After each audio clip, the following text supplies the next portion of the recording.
বিশ্বের সবচেয়ে ধনী ব্যক্তি বিল গেটসকে কেউ একজন জিজ্ঞাসা করেছিলেন, পৃথিবীতে আপনার চেয়ে ধনী আর কি কেউ আছে? বিল গেটস বলেছিলেন, হ্যাঁ, এমন একজন আছেন যিনি আমার চেয়েও ধনী। এরপর তিনি একটি গল্পের কথা বর্ণনা করলেন। এটা এমন এক সময় ছিল যখন আমি ধনী কিংবা বিখ্যাত ছিলাম না। একদিন আমি নিউ ইয়র্কের বিমানবন্দরে গিয়েছিলাম। তখন আমি একজন সংবাদপত্র বিক্রেতাকে দেখেছিলাম। আমি তার থেকে একটি সংবাদপত্র কিনতে চেয়েছিলাম, কিন্তু আমার কাছে ভাঙতি পয়সা অথবা খুচরা পয়সা ছিল না। তাই আমি কেনার ধারণাটি ছেড়ে দিয়ে সেটা বিক্রেতার কাছে ফিরিয়ে দিয়েছিলাম। আমি তাকে আমার কাছে যথেষ্ট অর্থ না থাকার কথা বলেছিলাম। সেই বিক্রেতা আমাকে বলেছিলেন, এটা আমি আপনাকে ফ্রিতে দিচ্ছি। তার অনুরোধে আমি পত্রিকাটি নিয়েছিলাম।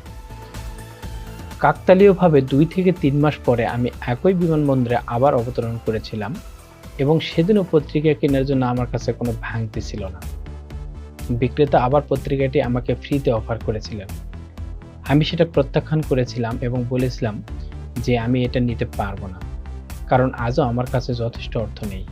তিনি বলেছিলেন, আপনি পত্রিকাটা নিতে পারেন, আমি এটা আমার লাভ থেকে ভাগ করে দিচ্ছি, এতে আমার কোনো ক্ষতি হবে না।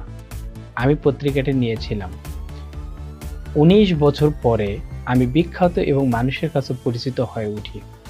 হঠাৎ করে মনে পড়ল সেই বিক্রেতার কথা। আমি তার সন্ধান শুরু করি এবং প্রায় 1.5 মাস অনুসন্ধানের পরে আমি তাকে খুঁজে পেয়েছিলাম। আমি তাকে জিজ্ঞাসা করেছিলাম, আপনি কি আমাকে চেনেন? তিনি বলেছিলেন, হ্যাঁ, আপনি বিল গেটস। আমি তাকে আবার জিজ্ঞাসা করেছিলাম, আপনার মনে আছে আপনি আমাকে বিনামূল্যে একটি পত্রিকা দিয়েছিলেন?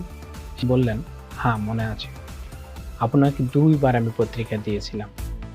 আমি বলেছিলাম, সেই সময় আপনি আমাকে যে সাহায্যটা করেছিলেন তা আমি আজ ফিরিয়ে দিতে চাই।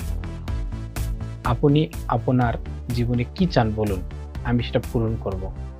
বিক্রেতা বললেন, স্যার, আপনি কি মনে করেন যে এটা করে আপনি আমার সাহায্যের সাথে মেলাতে পারবেন? আমি জিজ্ঞেস করলাম, কেন?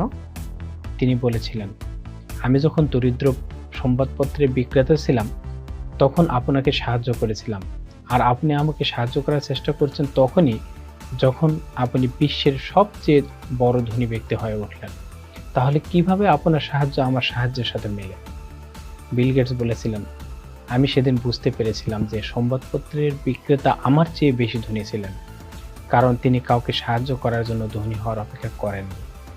আমাদের বুঝতে হবে, সত্যিকারের ধনী ব্যক্তি হলো তারা যাদের প্রচুর অর্থের চেয়েও ধনী একটা মন আছে। দামি একটা মন থাকা প্রচুর অর্থের চেয়েও প্রয়োজনীয়।